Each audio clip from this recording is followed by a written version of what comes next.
All right, ladies and gentlemen, welcome back to another episode of Film School for Marketers. We are on podcast number 42. Yeah. 42 already, which is flying by. I got to say, Mariah. I'm always joined by Miss Mariah Anderson, our video and sales expert. And we have an awesome guest today from one of our case studies here at Impact, the videographer himself from Office Interiors, Mr. Cody Turner. Cody, how are you doing today, brother? I'm doing fantastic, as fine as I can be in my lovely home. Yeah, you have the most aesthetic background out of anybody that we work with, actually. And I've always kind of like given you some props for that. There's something very clean about your very structured shelves that you have going on. It's not distracting? No, not at all. And honestly, I need distractions on some of our video calls. There's lulls in the conversation. It's just my collection of things, all my travel books. This is my Canva website arts inspiration. I just play with that. So I've tried to decorate it as best as I could before I had to be home all the time. Yeah. So you traveled a lot, it looks like. You got all this. Yes, actually. So fun, short little story there. All of those books, before I moved out here to the East Coast in Canada, Nova Scotia, my fiance and I traveled for 6 months straight, and we hit 12 different countries. Wow. So we've done a lot of traveling, and we did at the best time we possibly could have, it seems. Well, man, there's a few reasons I thought it made sense to have you on the show today. And one is just because I think you guys at Office Interiors are doing some of the coolest things during COVID to stay productive in the video world and to continue to publish stuff. And that's where a lot of our topics have been for these last couple of episodes, is empowering videographers and just people that have to now use video to still leverage content while being stuck at home in the COVID era. Also, you guys just have a lot of cool stories to share in Office Interiors with how you guys have become a case study in the past 2 really long, hard years of, having a lot of roller coasters that I know, Cody, you haven't been here for all of it, but I'm sure you've heard some of the stories by now. There's been ups and downs in Office Interiors' journey along the They Ask You Answer path. And I think you're kind of a really great example of the pinnacle of where they've come so far. And then the third reason, and not to pat you on the back too hard here, man, is that you are really, in my eyes, one of the quintessential best personalities and role sort of types of people you should be looking for when you're bringing in your first videographer into a company that's not super used to using video. So we can hit all 3 of those topics today, but that's how at least I want to tee up where this conversation is going to go, because I'm sure it's going to be winding just a little bit. Nice. Well, thanks for the pat in the back. I appreciate it. And has it really been 2 years that you've been working with Office Interiors? Yeah, I think maybe just under, but Impact was working with Office Interiors before I was even here. And so Zach was their first video consultant. And then I took over March of 2019. And there was no videographer. We were working with a third-party media company for almost all of the content that was being created. And when you were hired on, there was a big celebration within Impact, just as like, this is a huge step culturally for Office Interiors. And I know you were hired on as someone that was like, he's going to write an article every week. He's going to shoot a video every week. But I had this mentality of where you were going to get pulled within Office Interiors role. And I think that's been pretty successful so far. You're mostly the video guy. Well, before we get into it, can I give a quick shout out to the previous videographers that were doing videos for Office Interiors? It's a great company. I have good friends there now. It's a 365 Media, and they've taken a little bit of a turn with what's been going on right now, but they're some of the most talented people I know, super creative, and they're still, even as all this is going down, super positive. So I just want to give a big shout out to Dave and his team over there for doing some great stuff out. So check them out if you haven't. 365 here in Halifax, and actually they're in Toronto now too. They're making a name for themselves in Toronto as well, as far as I know. For sure. And Kieran was just a blast to work with, and like super easy to adjust to everything, and took advice really well and made you guys great content. It's just the dollar per minute going into it was a little bit less beneficial than bringing someone like you in. Exactly. So I'll lead this off with a couple of questions for you, Cody. Let's start by you just sort of telling the journey of Office Interiors as you've seen it from your position so far, from where they've come even before you were in the organization to where you really think they are now. I'd love to hear some of the good, the bad, and the ugly of the trials and tribulations of your job in the first, how long have you been there now? 6 months or so? Sure.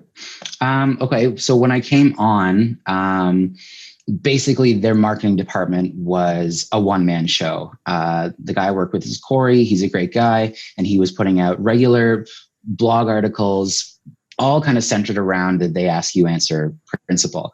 And a few of the higher ups had taken on that kind of approach to doing business and creating content. I hadn't personally heard of they ask you answer beforehand. I'd heard about the process of like making videos specifically catered to ranking in Google searches and like answering people's questions online and catering videos like that way, mainly because beforehand I was just doing freelance photography. So I was thinking about starting up a YouTube channel, about making content for photographers, by photographers, kind of similar to Peter McKinnon, if you've heard of him, who's also from Canada as well. So I'd known a little bit about the kind of they ask you answer strategy.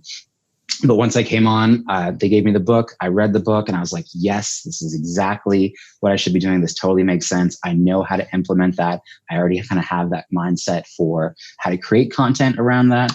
And I was kind of eager to kind of help them do what they were doing already just a little bit better and give it a little bit more of a finesse if I can. So yeah, starting out, we were doing kind of videos catered towards the office environment. The office furniture and technology is what they kind of specialize in. We can outfit companies with basically anything you need, office related.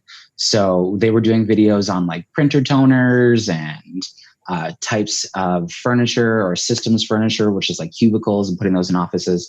So that content strategy was already there, and I knew I wanted to do some of that, but also kind of take it in a more creative direction and something that was kind of would speak to me a little bit more and give me the chance to not necessarily be in front of the camera, but do something a little bit more creative with it. So we had plans to do new series. We were going to do more review videos, kind of like broaden that whole kind of span of content and just make it a little more exciting.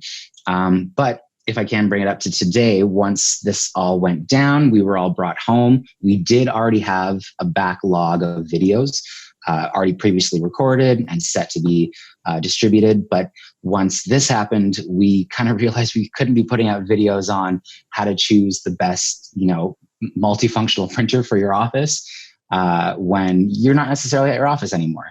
So we knew that we had to pivot. So my first thought was, okay, well, everyone is instantly on their laptops doing these Zoom meetings. Everyone's been put in front of their camera, whether they like it or not. So I figured that we could start taking it in a direction where it's more impromptu, it's less stylized and perfected, and it's more raw, which is what I know that you guys have definitely been preaching for a while now. Mm-hmm. So yeah, that's kind of how I've been taking it now and steering in that direction, doing more interview style videos. I'm now on camera more often, so I've had to embrace that. I'm fine being in front of camera. Like, how's the hair looking right now? It's a good hair day.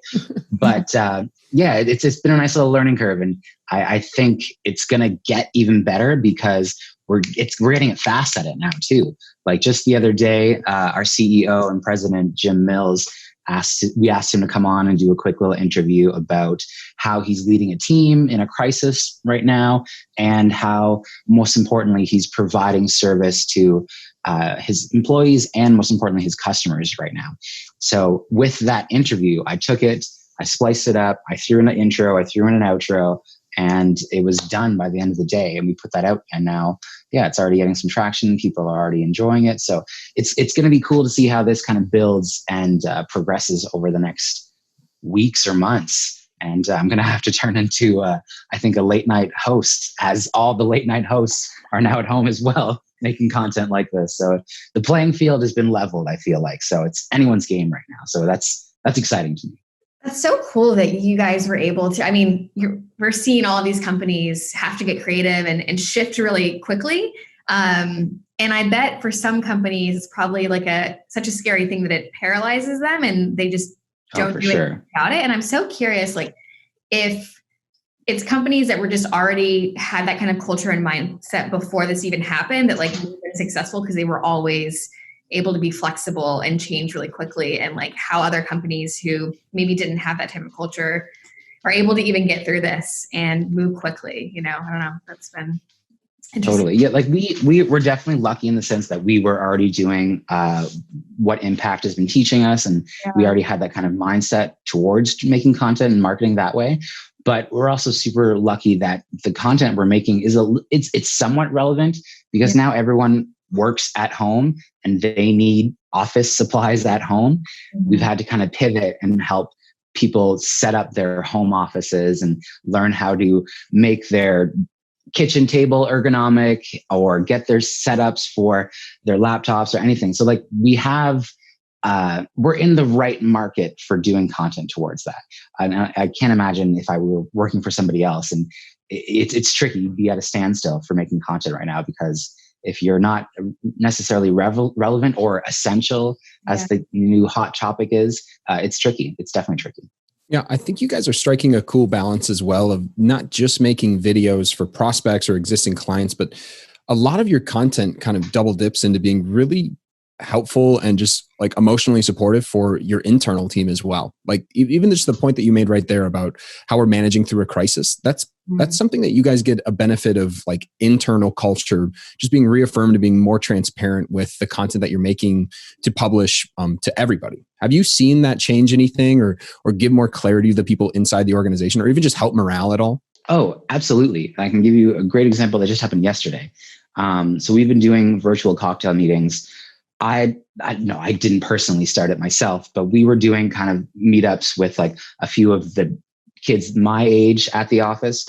And then word got out that we were doing that. And then it became a company-wide thing.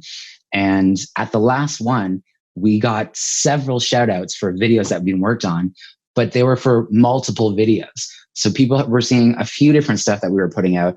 And it was funny that Corey and I were talking afterwards, like, it's great that we're getting recognition for videos that they don't even know what videos exactly what they're talking about. Like, there's so much out there. So it's good to see that everyone is getting behind it and they want to help out. They want to be involved. We're getting emails of like different topics from our sales reps of like what they could be doing and how they could be helping. And a cool little thing since this has all gone down is we've created like a content hub that's just all of the stuff we've used before, all the videos, all the articles, and it's in one place so that all of our sales reps can go there and then repurpose it to emails, sending out to their clients. So it's all in one little spot. And it's only the content that's kind of relevant to what's going on right now. So that's been helpful, and people hopefully have been using it. I think definitely people have been using it. So I want to ask you a little bit job specific, because I think you came into an organization that was doing the Ask You Answer really, really well, but they were on a longer path because brick and mortar stores, just a lot of things that made it an uphill battle. Coming into that role, was there anything that surprised you, just like by seeing the current state and then what they were asking you to do? Was there anything that you felt like you were relatively really good at as far as the type of person that they brought into the role, or anything that you sort of needed to learn on the fly because it wasn't something that was necessarily pitched in the job description itself? Good question. First thoughts would be that when I first started out, the content that we were talking about and making, I wasn't necessarily too versed in it. Like I don't know a ton about printers or office supplies or office furniture. I knew some. Luckily, my fiance works in the design field as well. So I did know about some things, but not as much as I do now. So there was that kind of learning curve of like, I'm making content and trying to teach tutorial videos about these things that I know nothing about. So there was a bit of a learning curve in trying to learn that information from sales reps. I would try to schedule interviews with them depending on the topic. So it was kind of tricky to navigate that field of it, of how to properly make content and teach content that I didn't know anything about. So that was a bit trying at the beginning. And the whole company wasn't fully on board with this. Not everyone knew about the They Ask You Answer principles and how, you can benefit from making content. I don't want to say it's because they were like closed-minded at all. I just think they were not as informed as they definitely are now. So there was a little kickback at first in trying to like set up times to film or when to film. Cause like we have a very busy showroom, like the showroom and where we work, it's an active showroom. So people can come in and view all of the office supplies that we have on display in and around a working office. So it's tricky to find a space because we don't have a fully designated like recording studio or filming studio to do all this. So we were using our group meetings room to film these, which is great. But if you have to schedule the time, so it was just a little tricky to find the right time or like schedule something out to make it happen. But since being at home, that is gone. It's great. Now it's just a quick email invite. It's like, hey, can you make sure your background is a little clean and that your angle of your camera is not directly under your chin? So that's been the new learning process, is now I have to kind of coach everybody on how to be on camera. Just like Zach, you gotta be with your hands open, you gotta be smiling, you gotta be gestural, you gotta be open. So it's been interesting to see how people have been taking it on. I was going to say, how has that been in terms of like digitally producing? Like, do you feel like people are like catch on pretty quickly in terms of you teaching them how to be on camera? Yeah, kind of. I definitely haven't put enough time into it yet. It's still, we've only done a few interviews so far, and so far they've been good. Like the angles haven't been fantastic, but I think that's something I can definitely, now knowing that I need to look out for that, because I'm focusing on the content and the writing of the scripts and the questions. I should also be thinking about, okay, hey, your laptop could just be bent a little bit more, and that dirty background could probably be switched just a little bit. So I'll be making sure that I do coach them on all the future videos, that their setup is just a little bit more aesthetically pleasing, because nobody wants to look up at your chins or up your nose. So as long as it's straight, or if you do have a background that's good, it's gonna be interesting for sure teaching the rest of them. But they're all on board. It's exciting. I'm getting a few different ideas sent to me, and we're working on a new series where well, it's not out yet. I haven't told anybody, but we're working on a cool little fun series that's not necessarily office furniture related. That's a good little tease there, Cody. I'm excited to see what comes up. Yeah, if you want to find out that video series, make sure you like and subscribe and hit that bell notification for videos in the future. The subtle CTA. Yeah. Cody, did you feel responsible at all when you came into the org at like getting people to adopt a culture of video? Like, did you feel like it was your personal responsibility to get people to use and produce content with you? Or did you feel like that fell on the only other marketing person's shoulders, Corey? Not necessarily. At the beginning, my mindset was like, okay, how do I learn about this stuff, or how do I use what I have to make something somewhat passable? So it wasn't on my mind too much for them to be using those videos and putting them out there, because I didn't really know at the beginning how the sales process worked. Like I didn't know how my sales reps were going out and getting clients or doing all that, because I was just it was out of my realm at the beginning. So it wasn't on top of mind to teach them how to use the content we were creating to help push sales, which I wish that was at the forefront at the beginning, because I think I would have maybe would have catered the content that I was making more towards that. Even though I didn't necessarily have full control at the beginning of what the content calendar was going to be, I kind of just jumped into an already existing one and tried to navigate that. But now I've got full control of the content calendar, and we've actually had to put that one on the back burner and create a new one that's specifically work from home related. So that's exciting now, is that I have control of it, and it's all geared towards stuff that our sales reps can use for potential videos and sales stuff. What is it that you really want to get done or get accomplished by the end of 2020 as Office Interior's sole videographer now? What is it that you're gauging your own metrics on right now? Well, I think I could see it progressing in a way that we definitely will have more participation from the entire staff. Mm-hmm. I think I'm going to be able to develop a series of videos and a series of like making a content strategy that's based around empowering everybody that works at Office Interiors to utilize the videos and the content that we're making. So that's kind of the main goal now. We also have been given the incentive company-wide.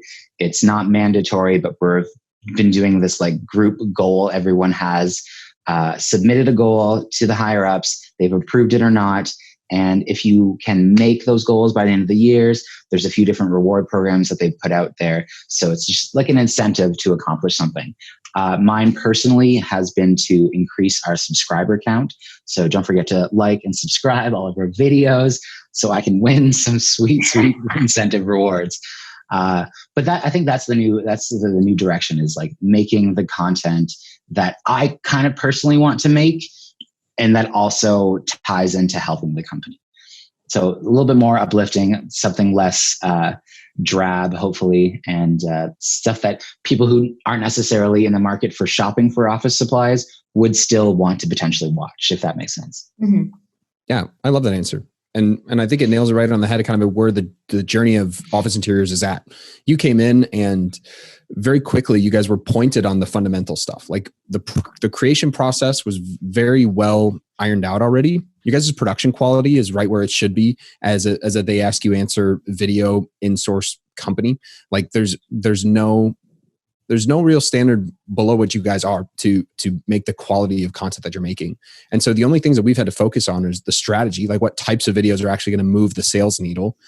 And the last thing that you touched on, which is the cultural adoption of using video, which is always everybody's sort of last step in the process of getting video in-source in an organization, is getting everybody in the org to buy into it as being something that's actually beneficial for everybody in the organization.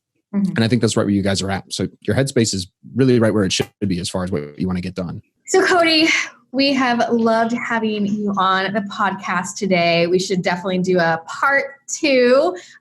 If you want to get back with you, what is the best way for them to reach out, ask questions if they have any? You can reach out to me if you want on Instagram and YouTube. If you want, it's Cody M. Turner everywhere. The Office Interiors is OI_updates on Twitter. I'm there. I'm on all our socials, so you can find it all there. But yeah, definitely hit me up if you have questions. I'd love to come on and do this again. You guys are great. I appreciate what you guys are doing. So keep it up, and I'm happy to help in any way I can. Awesome. Thank you. And we'll drop that information in the show notes as well. And as always, if you enjoyed this episode, which I'm sure you did, go ahead and hit that like button. If you want to stay up to date with the episodes we have coming out, make sure you hit the subscribe button. And as always, if you have any questions at all, reach out to Will, Zachary, and we are happy to help you out. And if you have topic ideas, questions, things you want us to dive into, send it our way as well. And until next time, keep learning.